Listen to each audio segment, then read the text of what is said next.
du Fils et du Saint-Esprit. Amen. En ce temps-là, parlant à la foule, Jésus disait, « Il en est du règne de Dieu comme d'un homme qui jette en terre la semence, jour et nuit. Qu'il dorme ou qu'il s'élève, la semence germe et grandit, il ne sait comment.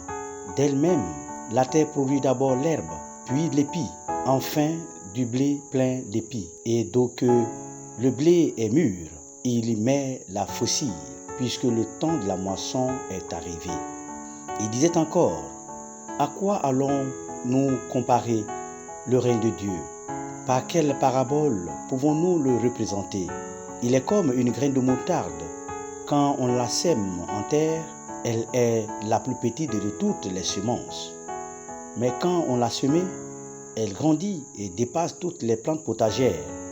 Et elle étend de longues branches, si bien que les oiseaux du ciel peuvent faire leur nid à son ombre. » Par de nombreuses paraboles semblables, Jésus leur enseignait la parole, dans la mesure où ils étaient capables de l'entendre. Il ne leur disait rien sans parabole, mais il expliquait tout à ses disciples en particulier. Acclamons la parole de Dieu. Louange à toi, Seigneur Jésus. Bien-aimés frères et sœurs, aujourd'hui dimanche, nous célébrons la semaine 11 du temps ordinaire de l'année B. Le message que le Seigneur nous donne, c'est un message de grâce. Dieu est à l'œuvre dans notre vie. C'est lui qui conduit notre vie. C'est lui qui conduit notre histoire. C'est grâce à sa présence dans notre vie qu'il la gouverne et gouverne notre existence. Des paroles fortes qui sortent de cet évangile, frères et sœurs. Le Seigneur nous appelle à la confiance et à une espérance nouvelle. En effet, l'Évangile nous présente l'œuvre agissante de Dieu ou l'action de Dieu dans notre vie à travers ces deux paraboles que l'Évangile nous présente. Celle de l'homme qui sème le grain et celle de la graine de moutarde. Mais ce qui est étonnant, frères et sœurs, dans cet Évangile, c'est que les deux paraboles ont en commun l'idée de croissance ou de développement ou de progrès. C'est pour dire, frères et sœurs, qu'à travers ces paraboles, le Seigneur veut nous rassurer qu'il agit dans notre cœur, dans notre vie de baptisé. Son esprit agit dans notre vie.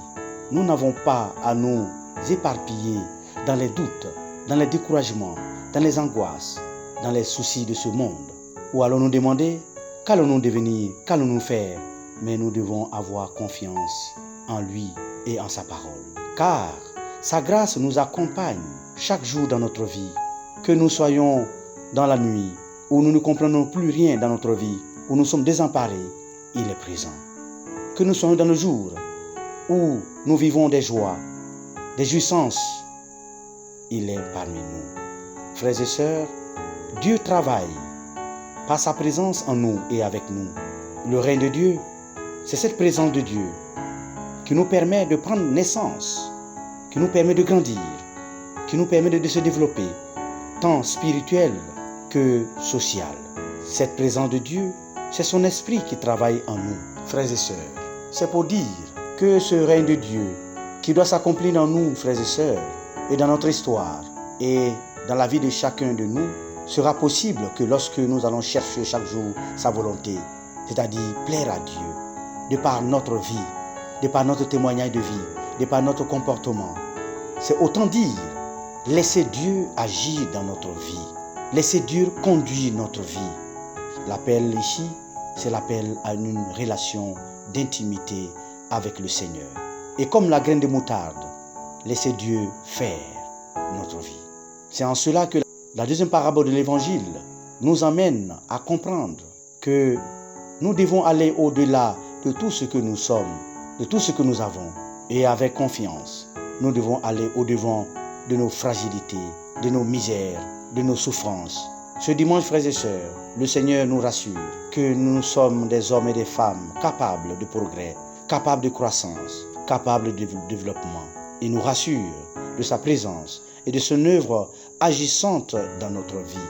Demandons, frères et sœurs, la grâce de la foi, bien au-delà de ce que nous pouvons contempler avec nos yeux de chair, que le Seigneur nous aide dans ce cheminement de la foi, parce que, au fond, nos fragilités doivent être soutenues par notre confiance. Encourageons-nous les uns les autres dans le Seigneur. Voyons et soulignons l'œuvre de Dieu en nous et autour de nous. Car parfois, nous avons un regard négatif sur nous-mêmes et nous voyons ce qui ne va pas, ce qui est horrible, ce qui est noir, ce qui est défaillant, soit dans nos familles, en nous-mêmes et autour de nous. Oui, frères et sœurs, demandons un autre regard, car l'œuvre de Dieu est là et son esprit travaille en nous. Notre ambition, c'est que le royaume de Dieu s'accomplisse dans nos cœurs et par nous, que les autres, nos frères et sœurs, puissent goûter aux joies et à la paix de Dieu. Amen.